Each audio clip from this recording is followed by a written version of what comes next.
I chose the strategy of forgiveness. I'm going to give you some background information on the hypothetical situation that I chose, and then I'm going to walk you through the steps of forgiveness. Background. My friend and I decided to move into an apartment together after we graduated college in order to save money.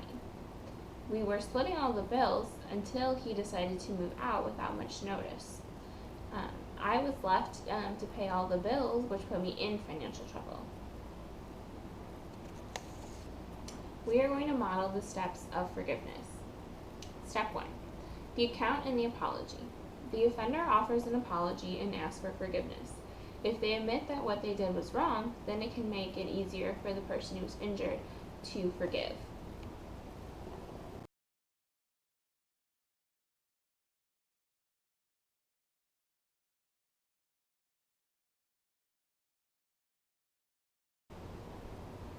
I needed to move out because the bills seemed to be piling up, and I was barely making enough to cover them. I thought the easiest thing would be to ask my parents if I could move back with them while I saved up enough money, and they allowed me.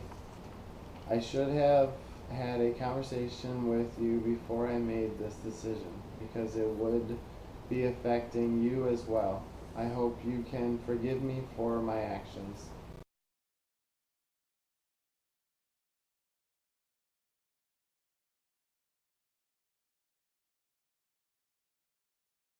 Step 2, you accept the account and the apology or its absence of an apology.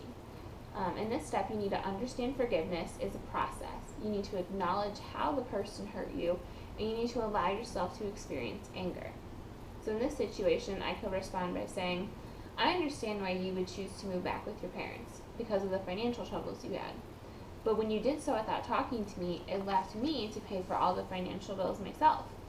I hope that we might have been good enough friends that you could come to me when you were struggling.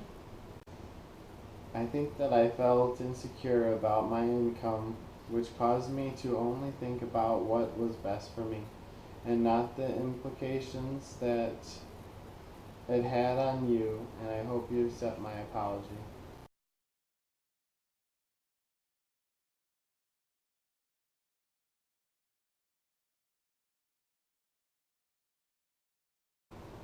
In step 3, you're going to decide if you would like to offer forgiveness, or you can choose not to communicate it. So in this situation, I might say something like, I accept your apology. I hope next time you can feel like I am a safe person to talk to, and that I want to be here for you when you are struggling. In step 4, you're going to choose to transform the relationship that you have with that person. So at this point, you need to understand that the relationship that you have with them might not be the same relationship that you had before. So in this situation, I can say that I have forgiven you, but I won't forget the trouble that you caused me because of your actions. I will have to deeply consider having to share a place with you because you caused me to have such financial troubles. So what is forgiveness? Forgiveness is letting go of feelings of revenge and desires to retaliate. So in this situation, there's no need for me to retaliate. He already moved out and was with his parents, and so I needed to forgive him in order to restore our relationship. I know that what he did was wrong, but I also needed to understand that he was going through a lot at that time as well. Forgiveness is also not a feeling. I didn't have a feeling to forgive him. I wanted to forgive him to restore our relationship for the future. And also, forgiveness is not reconciliation. Just because I forgave him doesn't mean I'm going to forget about the trouble that he caused me, and I'm not reconciling our relationship. I'm choosing to take the steps to get our relationship back where it needs to be.